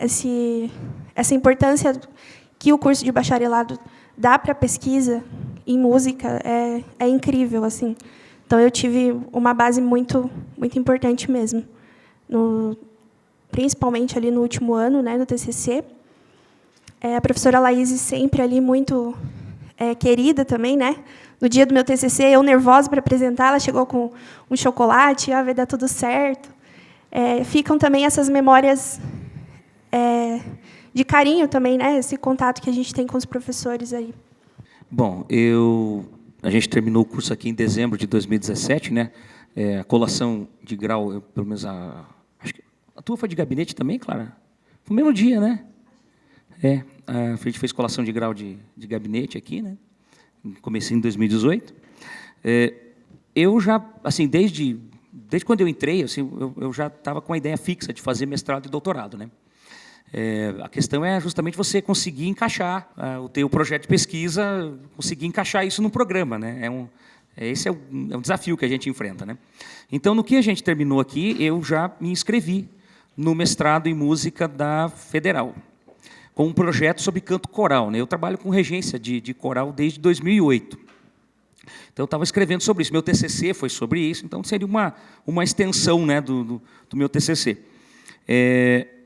Só que acontece o seguinte, eu percebi que, para mim, era uma oportunidade, falei, eu não posso perder tempo, eu tenho que dar um jeito de passar. Então, eu me inscrevi lá, mas eu comecei um projeto com vistas ao mestrado da Unespar, completamente diferente, trabalhando o Chico Buarque com fontes de imprensa, o Jornal do Brasil. Então, eu fui trabalhando com esses dois projetos em paralelo, gerenciando o calendário. Então, chegou a época do mestrado da Federal, eu me concentrei no projeto de canto coral, escrevi o projeto, passou na primeira fase, passei na prova, as duas provas que teve, e fui para a entrevista e fiquei em suplente, fui o primeiro suplente. Só que eu fiquei primeiro suplente, era dia 11 de março, quando saiu o resultado, 2019. A inscrição da Unespar terminava dia 15. Aí o que eu fiz? O projeto que eu tinha de canto coral não daria certo na linha 2, a linha que eu estava interessado, na linha da Unespar. Então, eu peguei o projeto do Chico Buarque, que estava em stand-by, cancelei tudo que eu tinha de compromisso naqueles 4 dias e terminei de escrever o projeto. E daí me inscrevi e passei. Entrei no mestrado na Unespar, na primeira turma, junto com a Clara. Foi a pandemia, né? A minha qualificação e a defesa já foram na online, por conta da pandemia. Terminei o mestrado em julho de 21. No que eu terminei o mestrado, em agosto, abriu o edital do doutorado em História na Federal. Então, eu já estava com uma ideia, já, enquanto eu estava terminando de escrever a dissertação, que eu terminei de escrever antes do prazo. Então, eu já fui trabalhando num projeto de pesquisa para o doutorado, uma extensão do que eu tinha feito no mestrado. Aí me inscrevi no processo seletivo no processo seletivo do doutorado em História, no segundo semestre de 21. Aí foi a avaliação do projeto, entrevista e tal, todos os trâmites. Passei e ingressei no doutorado já em 22. Né? Em 21 ainda, eu publiquei, fiz uma edição da minha dissertação e publiquei em livro. Tem aí na biblioteca da FAP também, Chico Buarque no Jornal do Brasil. Eu brinquei com o Poleto, que foi o meu orientador de mestrado. Eu falei, eu terminei, no mesmo semestre, eu terminei o mestrado, publiquei o livro e passei no doutorado. Posso pedir gol no Fantástico? Né? Porque eu fechei, né? Posso pedir gol no Fantástico? E aí entrei em 22 no doutorado em História, consegui aproveitar as disciplinas, isso é algo bem importante, por isso que é bom emendar, dependendo do programa permite você aproveitar, então eu consegui aproveitar disciplinas do mestrado, isso facilitou muito a minha vida, para poder cumprir os créditos do doutorado. Então, ainda no ano de 22, eu consegui cumprir os créditos do doutorado. E agora estou na reta final, qualifiquei agora, dia 12 de maio, né? Estou terminando de escrever a tese, mandei o último capítulo sexta-feira para o professor André fazer a revisão. E, se tudo correr bem, eu quero ver se eu defendo aí entre agosto e setembro. Quero defender antes do prazo também. E, atualmente, né, eu trabalho na educação adventista, desde 2019, eu tenho licenciatura também. Né? E eu criei um programa de iniciação científica com os meus alunos do ensino médio. E o programa deu muito certo na unidade escolar onde eu estava. Né? Acabou que o departamento de educação gostou da ideia e resolveu implementar para todas as escolas que têm até o 3º ano do ensino médio. Então, hoje eu estou coordenando esse projeto em 6 unidades escolares. Está fazendo TCC com os alunos. E eu estou usando material da Laíse. Inclusive, antes de montar o projeto, eu liguei para ela. E conversei, ela até me deu umas ideias que eu usei no projeto. E esse programa agora está crescendo e, ano que vem, a gente vai levar para o Ensino Fundamental 2 também. Para trabalhar com iniciação científica desde o 6º ano, com os alunos. Então, são coisas que incorporei daqui, mesmo, independentemente da área do fazer científico. Né? As práticas, elas são... Quando você aprende a ser pesquisador, você pesquisa qualquer coisa, no final das contas. Né? Então, hoje tem sido essa a minha principal atividade, né? Acadêmica, né? Além do trabalho musical. Bacana. Obrigado. Parabéns pela qualificação, né? E parabéns pelo aceite no doutorado, sucesso. E, bom, como o Daniel colocou aqui também, nem só de academia a gente vive, né? Então, eu queria que vocês falassem sobre a trajetória artística de vocês e como que a academia se relaciona com isso. Bom, como eu falei, né, o que eu tive, os contatos que eu tive na graduação, eu levo até hoje. Faço parte do Café no Canto, que é um grupo vocal dirigido pela Suzy Franco, né? O Lucas faz os nossos arranjos também, nos acompanha ali. E eu canto com eles desde 2015, né? Então, gosto muito de grupo vocal, foi o que eu mais fiz até hoje, né? O quarteto, o Vidro e Corte, a gente deu uma paradinha, assim, principalmente com a pandemia. Vez ou outra a gente se conversa, vamos combinar de voltar, agora como trio, né? Eu, o Lucas e o João. De vez em quando a gente consegue se encontrar e ensaiar alguma coisa. A ideia é fazer isso ficar firme, né? E levar adiante, assim. Mas eu cantava, fiz alguns barzinhos, algumas coisas assim com colegas, mas eu gosto disso do grupo vocal, né? De estar ali cantando junto. E atualmente eu estou só no Café no Canto e nesse grupo, né? No trio aí com os meus amigos. E aí o que eu faço mais assim artisticamente, né, como eu dou aula também em escola de música, vez ou outra a gente está fazendo evento com os alunos, né, recital e tal, então canto ali junto com eles, a gente faz músicas ali com os professores, né, aliás, daqui 2 sábados a gente vai fazer um palco aberto num café ali no centro, e aí já estamos ensaiando alguma coisa com os professores, vamos cantar, já vou acompanhar alguns alunos, então artisticamente é o que eu tenho feito, assim, né? Por enquanto, né? Vamos ver o que vem mais depois. Eu sou músico de igreja, né? Eu sou formado em igreja. Igreja é um conservatório, sabe? É um conservatório, é um ambiente de formação musical muito rico, né? Eu venho desse meio e trabalho com música gospel. É um mercado grande em crescimento. Eu faço arranjos. Eu tenho um estúdio agora, né? Comecei esse estúdio pequeno lá, no quarto, em casa e tal. E hoje, graças a Deus, eu tenho um estúdio completo, né? Pronto lá, a gente conseguiu concluir, né? E ali eu faço esses arranjos. Então, eu faço muitos playbacks, né? Tem muita gente que é cantor, vai lançar um single, alguma coisa, eu produzo esse material. Trabalho com trilha sonora também. Fiz 2 trilhas, uma de um filme chamado A Guardadora de Estranhos, e outra do filme Guarda-Chuva, esse feito com recursos de edital, né? É um filme que está concorrendo em alguns festivais, inclusive. A trilha sonora está no Spotify, né? Eu trabalho muito com orquestração virtual, né? Então, com MIDI, né? Eu sou regente de um coral de adolescentes, né? Que foi mencionado aqui quando o Hélio leu a meu respeito. Esse coral ele é um coral na educação adventista. Hoje a gente tem 160 coristas. Eu tenho alunos ali do 6º ano ao 3º ano do ensino médio. Então, e com esse coral a gente tem um programa de formação mesmo. Por exemplo, o coral trabalha com partitura, então a gente ensina a leitura musical durante os ensaios. Então, é uma atividade extracurricular que os alunos participam. E, para você ter uma ideia, 160 alunos, a nossa escola tem 1.100 alunos. Então, nós temos 160, mas é 1.100 contando da educação infantil até o 3º. Então, a bem da verdade, nós temos praticamente 50% do público possível, né, dos alunos do segmento cantando no coral. Então, é algo muito expressivo, né? Tem sido um trabalho assim que tem dado muito resultado. A gente divulga tudo isso pelas redes sociais, né, Instagram principalmente. Eu faço um trabalho solo como cantor, me apresento em alguns eventos de caráter religioso. E com música popular, música secular, eu trabalho como saxofonista. Eu toco em eventos corporativos. Convenções empresariais. Toco um pouco em casamentos, mas não é o foco da minha atuação principal, né? Nesse caso, com os eventos corporativos, eu toco saxofone com playback. Eu mesmo faço os meus playbacks, né? Então, eu levo o computador ali, é uma apresentação que é fácil de ser feita, porque eu levo o meu instrumental pronto, um cabo ali, puxa para o som e o microfone, e vamos lá, né? Então, eu tenho um repertório de música pop internacional, música popular brasileira, algumas trilhas de filme, né? Que é um trabalho que eu faço bastante, né? Isso, eu tenho uma atuação mais voltada. Assim, eu sou um músico mais de bastidor do que de palco, né? Então, a minha atuação central mesmo é com arranjo. Recentemente, eu escrevi, junto com o Lucas Franco, arranjos para um disco da professora Andréa Bernardini, do Ave Duo, Ave Crianças, né? Então, nós dividimos os arranjos, eram 20 músicas, 21 músicas. O Lucas escreveu 10, eu escrevi 11 desses arranjos. Então, esse tipo de trabalho também eu pego sempre que possível, né?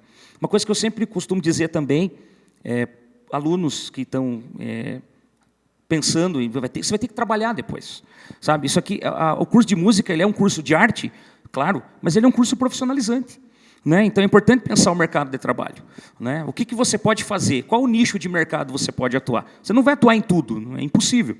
Mas escolha um, entenda como funciona, se especialize naquilo e tenha as condições mínimas necessárias para poder prestar um serviço. Se alguém me ligar hoje e falar assim, Daniel, você pode vir tocar para a gente num evento? Posso. Eu tenho o repertório, tenho o instrumento e tenho condições de ir. E tenho um terno preto. Porque, né, para o tipo de trabalho que eu faço, é a roupa ideal, né? Tenho um terno preto. Então, quer dizer, eu tenho o mínimo necessário para poder fazer aquele atendimento, né?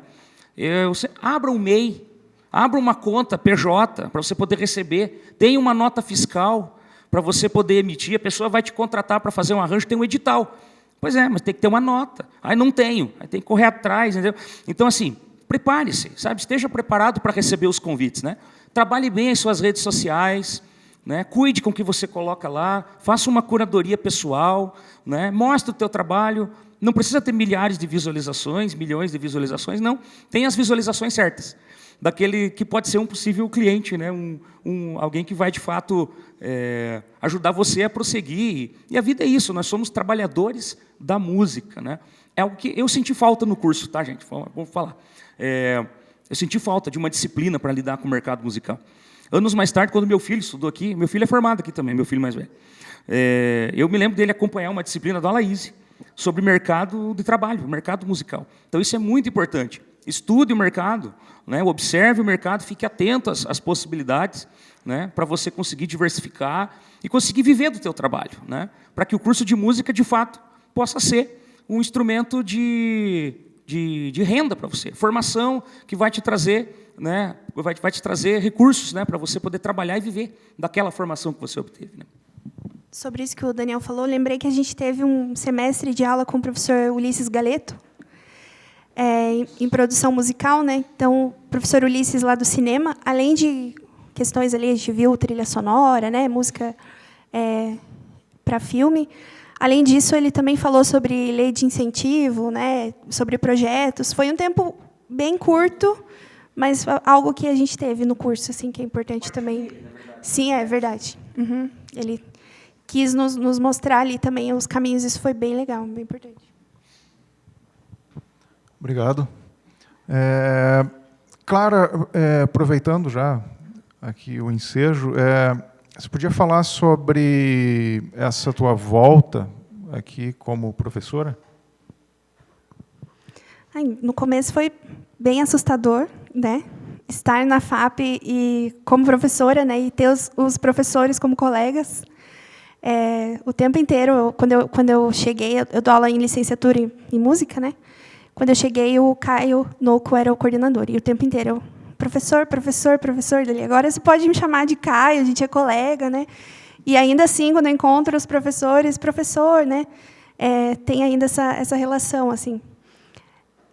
No começo foi assustador, né? Mas logo assim a gente já vai se enturmando, né? Como eu falei, a FAP é uma segunda casa, vou dizer assim, porque quando eu cheguei para fazer faculdade, eu vim para fazer FAP, né? Então ou eu estava em casa ou eu estava aqui. Então tem essa relação também. E é legal ver os estudantes, né? As dúvidas ali, as questões deles, coisas que eu passei também. Então é legal também ter essa proximidade, né, com eles. Entender assim que eu estava ali faz um tempo já, né? A gente entrou em 2014, né? Já faz um tempo, mas é como se eu tivesse acabado de sair. Então tem sido bem legal, assim, uma experiência muito boa. As reuniões do colegiado, né, além de tratar questões burocráticas ali, é legal também ter esse contato com os professores, né, mais de perto. Então, hoje eu sou colega do professor Drauzio, foi nosso professor, né? O professor André, o professor Luciano, o professor Geraldo, de outro colegiado, mas, de certa forma, né, somos colegas. O Lucas está ali, falando bastante de você, não sei se você estava aqui já. Mas tem sido muito bom, assim. Então, como eu falei, é o segundo contrato já, né? Então, eu entrei no finalzinho de 2022 e tem sido bem, bem especial. Obrigado, Clara. Bom, a gente já está aqui, né, encaminhando para as últimas perguntas, né? Daniel, você mencionou o livro. Você podia falar um pouquinho sobre essa publicação? Sim. O livro é uma adaptação da minha dissertação de mestrado. Eu trato do Chico Buarque, mas não o Chico Buarque que a gente conhece. É um Chico Buarque ainda desconhecido do público, porque o recorte histórico do livro é de 1965 a 68. E eu mapeei a figura do Chico Buarque através do Jornal do Brasil, olhando justamente como que a gente conhece uma persona, através do noticiário. Então, eu fiz um levantamento de fontes, eu cataloguei 1.580 e poucas fontes, citações ao Chico Buarque feitas no Jornal do Brasil nesse período. E a gente percebe que a popularidade dele cresce. No ano de 65, que é o primeiro do recorte, foram somente 5 menções ao nome dele. Mas no último ano do recorte foram mais de 800. Então, quer dizer, ele começa a crescer em atenção e o interesse da imprensa vai aumentar conforme a popularidade dele cresce.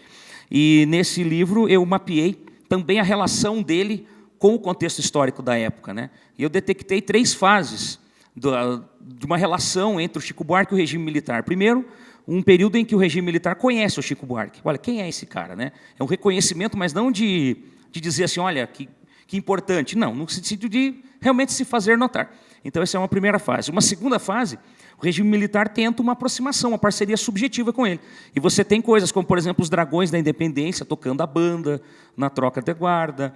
Você tem a banda sendo executada por diferentes bandas de polícia. Inclusive, encontrei uma foto aqui na Boca Maldita. Ele veio receber a chave da cidade aqui, com a banda da Polícia Militar tocando, a banda, né, evidentemente.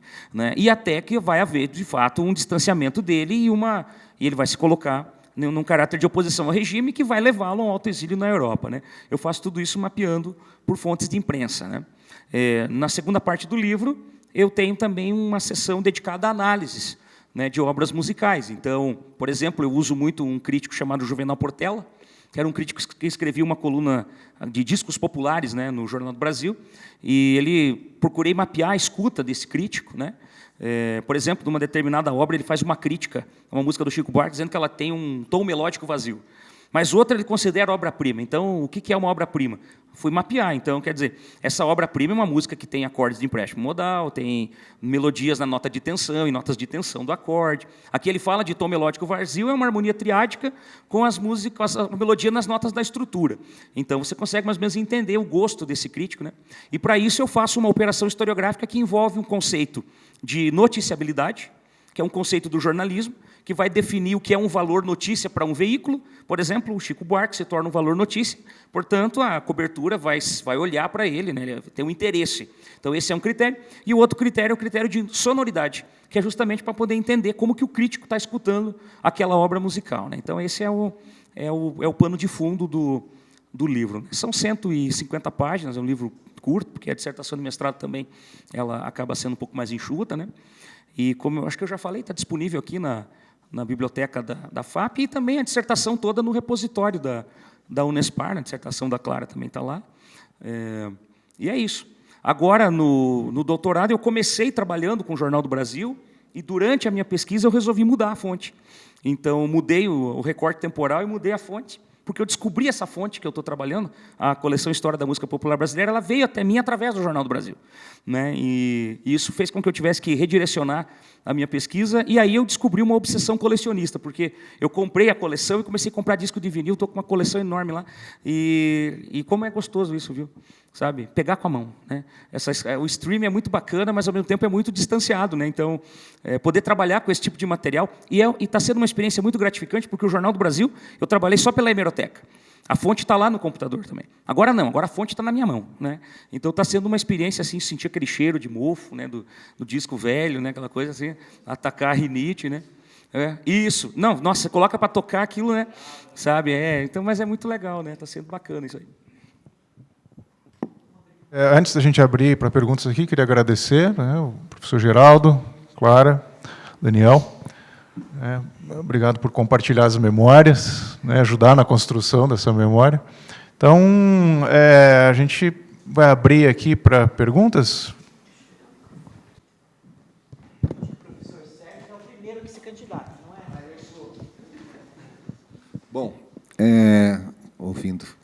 Na verdade, eu não tinha uma pergunta para fazer. É que vocês foram falando e as memórias foram pululando aqui no cérebro, e eu anotei algumas pontuações que eu acho importantes, já que estamos tratando de memória.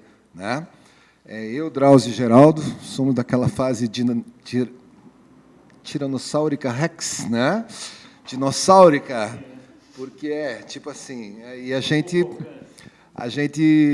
quando resolveu fazer o curso, era uma coisa totalmente desacreditada, né? Entende? As pessoas diziam assim: mas esse curso vai ser um curso de músico de bar. Era churrascaria, o cara vai ter que fazer o curso da FAP para tocar na churrascaria.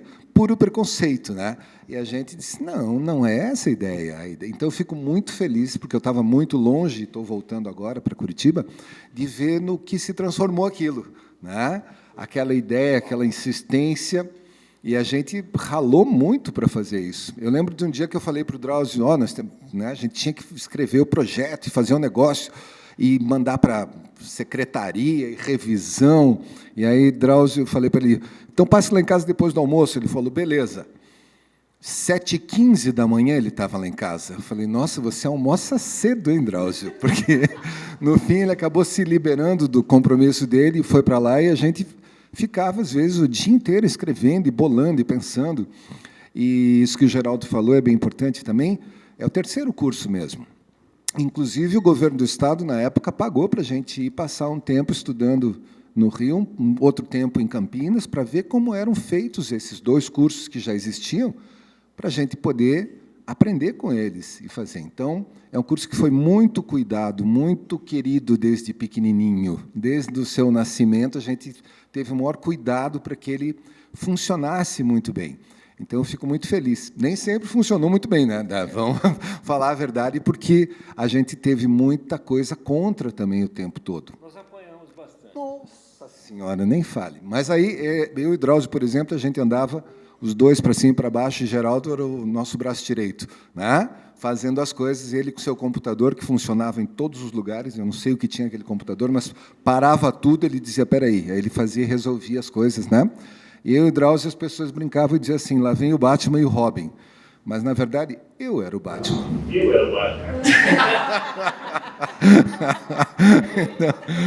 Então, sabe? Até hoje ainda, né? E aí teve a gente tinha algumas apresentações, você falou uma coisa assim, tipo, o primeiro ano do coral da FAP, a gente já tinha o coral lá que tentava, era um coro gigante, tinha 100 e poucas pessoas, era terrível, inclusive, para afinar todo mundo, mas funcionava, e a gente marcava presença, e era sempre uma coisa impactante, né? Lá vem o coral da FAP, eram 100 pessoas no palco, era um troço gigantesco, assim, né? E, nas audições, eu lembro de 2 que são muito interessantes, que acho que vale a pena também ficar registrado. Uma é do concerto para compra da bateria. Lembra, a gente não tinha dinheiro e precisava comprar uma bateria, porque tinha que ter bateria, tem curso de música popular. Aí a gente fez no Sesc da esquina. E aí foi bem interessante, porque na época eu acho que eu era chefe, né? Ou alguma coisa assim. Eu sei que eu pus uma norma, eu disse, todo mundo vai ter que tocar. Os caras são alunos, eles se miram na gente, então não adianta você querer dar aula para esse negócio se você não toca. Todo mundo vai tocar. E aí foi muito interessante. Professores que estavam há anos só dando aula, tendo que se coçar para fazer uma apresentação.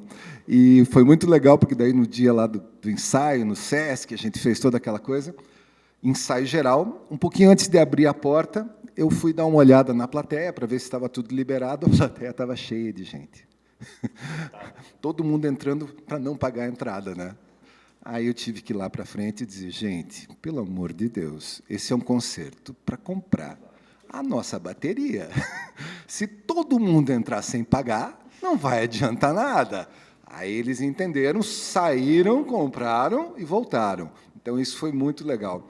E a outra que vale a pena mencionar também é o concerto, que, uma época, tinha as fotos espalhadas aqui, né? A gente fez um no Teatro Paiol, e aí eu e Drauzio resolvemos decidir esse troço do Batman e Batman. Nós 2 fomos de Batman. Vestido de Batman, pus uma cueca por cima da calça, uma toalha de mesa como capa, né? Aquelas máscaras de Batman de carnaval, e a gente cantou Premeditando o Break. Existem fatos que acontecem por aí que a gente até nem desconfia. Teosofia. Então, aí os alunos olhavam e diziam assim, meu Deus, isso é o chefe, o coordenador do curso de música. Isso não pode dar certo, não vai dar certo, mas deu. Eu fico muito feliz que deu. Lembrei de mais umas coisas também, assim, você estava falando. Isso, ver vocês 2 ex-alunos falando isso, eu fico muito feliz, porque esse é o espírito da coisa. Você realmente... os contatos que você faz no curso é o que você leva para a vida profissional. Diferente da licenciatura, onde, às vezes, cada um vai trabalhar num lugar, o bacharelado tem isso. Você tem que ter esse networking, acho que é a palavra, né, para poder fazer. E assim, o primeiro simpósio de harmonia que a gente fez, né, é outra coisa muito importante. Havia um problema quando você ensina harmonia no curso, porque era harmonia popular, ou era harmonia funcional, era harmonia erudita, e a gente não teve dúvida, não, vamos fazer um simpósio. E chamamos gente, da onde a gente teve dinheiro para trazer, a gente trouxe. Foi nesse auditório aqui, foi muito legal. Ver tem os anais, tem os DVDs, ou seja, um material também bem interessante, porque vários pesquisadores de harmonia vieram, inclusive Vicente, que nem era aluno, nem professor, nada na época, né? Ele veio como convidado para explicar a visão dele de harmonia, ou seja, a pesquisa, a preocupação com o conhecimento, sempre presente desde o começo, né? E eu não conheço nenhum outro simpósio de harmonia que teve no formato daquele. Foi uma semana que isso aqui ficou... Foi. Veio gente de São Paulo, do Rio de Janeiro, Minas Gerais. Hã? Ian Guest veio, ou seja, estava vivo ainda e veio. Foi um troço assim impressionante, mesmo que a gente dizia, uau, que bom que deu certo, né? Eu acho que sim, Geraldo. Eu tenho lá o DVD, mas eu, de cabeça, a minha memória é RAM mesmo, RAM, aquelas ranzinhas pequenininhas. Né? E aí, eu lembro também, muito importante dizer, Hélio, como foi... Vocês imaginem como foi o primeiro vestibular desse curso. O pega para capar que foi aquele negócio, porque não havia um curso de música popular, não havia um curso superior de música popular. Então, muita gente que já atuava na área, que já trabalhava, que já fazia as coisas, veio fazer. Então, o nível foi altíssimo, foi muito legal. E eu lembro muito também de conversar com Marília Diller, né?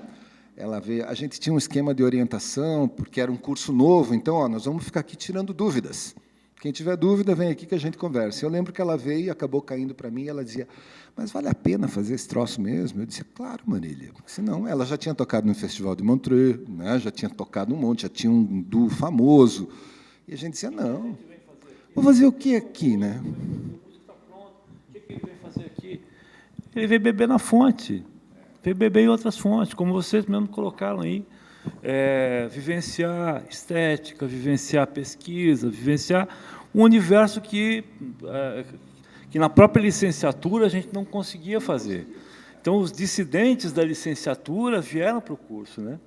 Os dissidentes da licenciatura em música, aqueles que não conseguiam acompanhar porque não viam, não sentiam eco, né, naquilo que estavam fazendo, de repente, segundo ano, terceiro ano, o pessoal abandonava. E muitos desses abandonantes, né, voltaram para fazer a licenciatura e acabaram bebendo dessas fontes, né, fazendo com que a gente...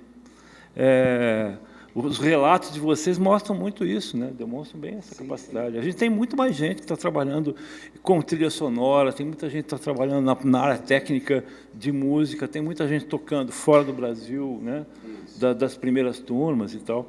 Então, assim, é muito gratificante ouvir, né? Como a gente fala. Eu estou tomando o seu tempo aí, hein? Faz mal? Cuida, Batman. E uma coisa que a gente tem a ver, assim, que eu acho que é importante falar do Geraldo, porque eu continuei na licenciatura por uma questão política e óbvia dentro dos cursos. Nós fomos obrigados, entre aspas, a escolher, né, as nossas carreiras dentro da Unespar, inclusive. E o Geraldo foi aquele que continuou, né? Ele foi o nosso, vamos dizer assim, o nosso herói, por falar em Batman, né? É o terceiro Batman. Ele está mais para charada, né? Mas eu acho que é. Não sendo Coringa, tá bom. Nem o Pinguim, não. Mas o nosso herói, né, na verdade, que conseguiu manter esse curso esses últimos tempos, né, Geraldo? Porque nós continuamos apanhando, né? Desde o começo, apanhamos. Hoje nós apanhamos de lados diferentes, mas apanhamos. Mas, de alguma forma, a gente vê que o curso, né, rendeu frutos maravilhosos. Estamos aqui, né, vivenciando isso, e está sendo muito bom.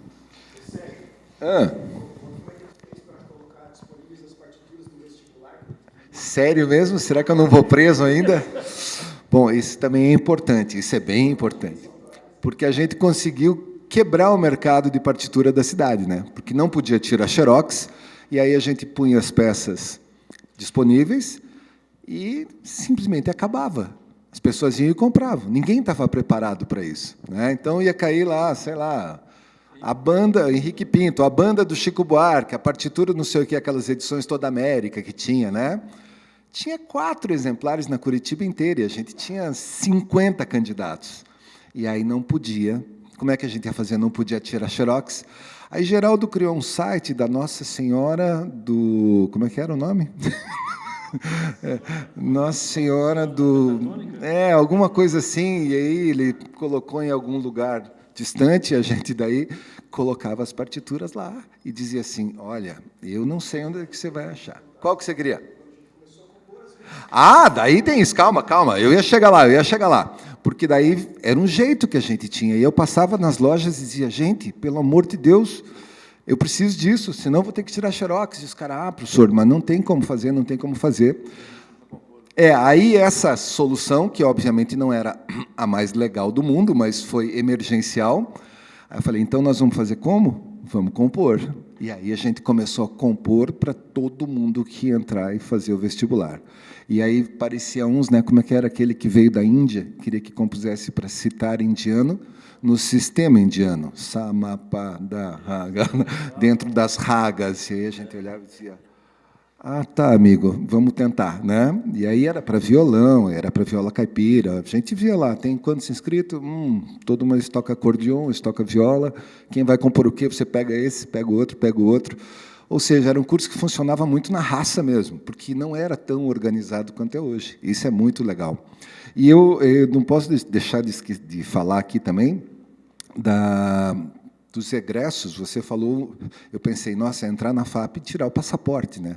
Todo mundo já entrou e foi embora. Mas eu, por exemplo, encontrei a primeira turma em Recife, o Rosa Armorial. Rosa Armorial, todos são da primeira turma do curso de música popular. Todos estavam na primeira turma, e eles fizeram um trabalho maravilhoso com o Antônio Madureira, e eu, na época, estava trabalhando com o Antônio Madureira lá em Recife, eles foram para o show da Caixa Cultural, e aí, quando cheguei, encontrei todos eles lá, e foi uma folia. E eles, pô, professor, que legal! E eu fiquei muito feliz também de ver que deu certo. Eu lembrava das aulas de improvisação e música de câmara também. Prática de conjunto. Aí eu lembro do Zeca. Como era o sobrenome do Zeca? Clarinetista da orquestra. Zeca Moraes. Essa também é uma história importante, porque Zeca era clarinetista da Orquestra Sinfônica, ou seja, já um músico com uma prática indiscutível, e que veio procurar formação, porque não tinha curso superior, nunca precisou. Aí ele falou... Tião também, outro da flauta, sabe? O pessoal vinha tranquilo. Ah, tem Fortaleza? Beleza. Então, o Zeca, numa das aulas de prática de conjunto, imagine, com Marília, era uma turma assim maravilhosa, né? Só músico bom assim. Aí tinha uma parte lá que tinha que fazer um improviso, ele surtou. Ele disse, não, eu toco qualquer coisa que puser na minha frente, mas eu não sei improvisar. Aí a gente, calma, amigo, calma, porque...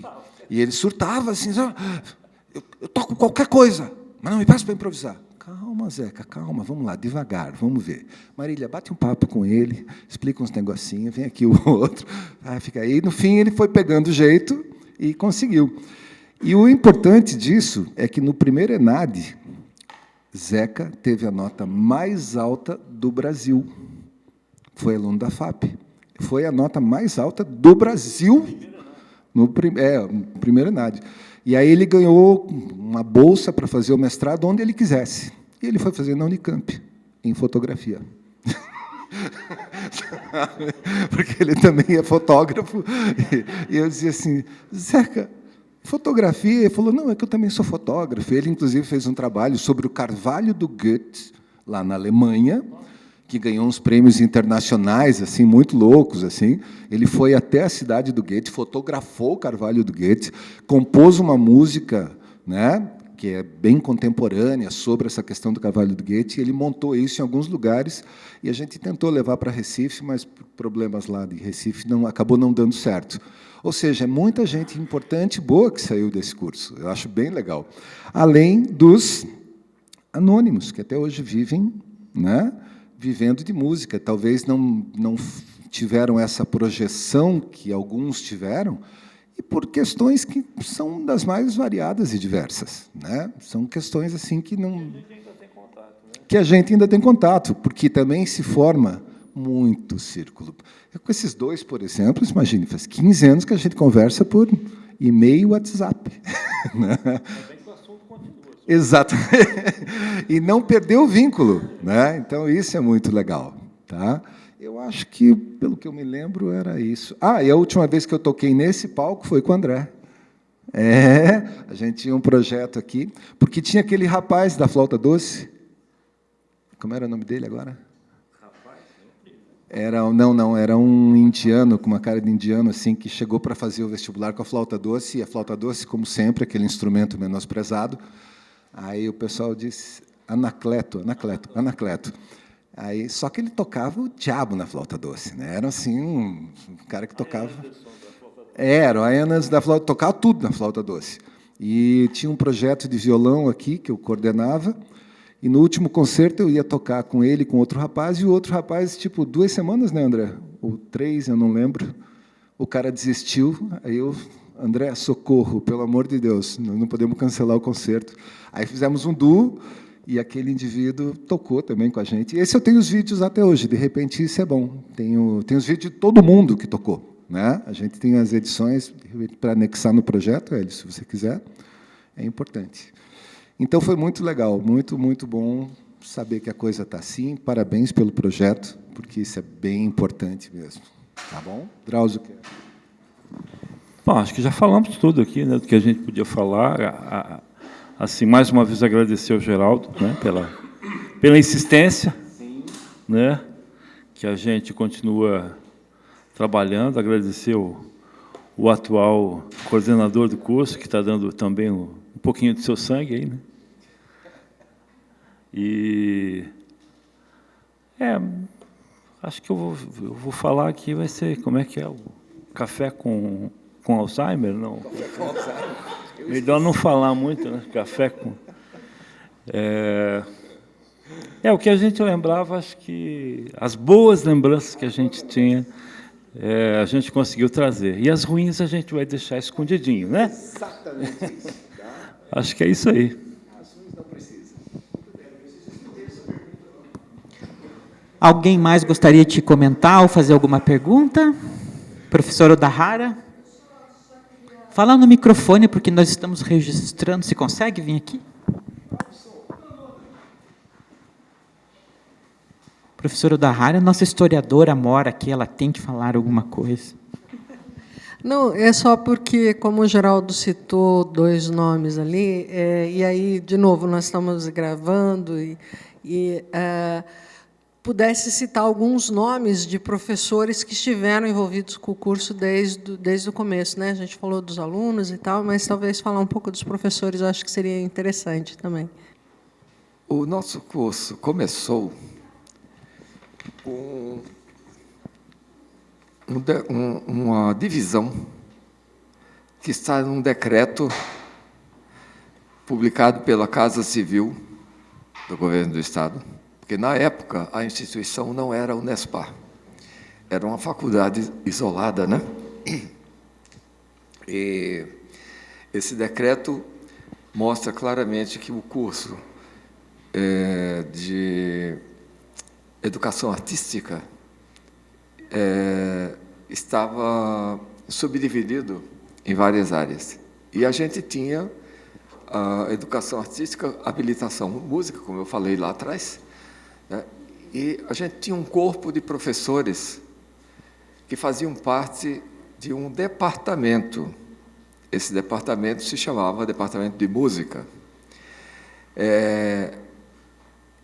Essa equipe de professores do Departamento de Música envolvia gente que, posteriormente, com a formação, com a redefinição, né, que ocorreu mais ou menos em 2010, ou 2009, talvez, eu não tenho a data correta, ela fez uma alteração do sistema de distribuição dos professores em departamento para distribuição em coordenadoria de curso. Dessa maneira, metade dos professores ficaram no colegiado de licenciatura, né, e uma outra metade, aproximadamente metade, no colegiado de música popular. Os professores que ficaram no curso de música popular foram o André Egg, o Chico Sá, o Pena, João Batista Pena, o Plínio, que continua até hoje, o Sérgio Deslandes, que está aqui, o Caio, que hoje, depois de um tempo, migrou para a licenciatura, né? A Cidinha, já aposentada, né?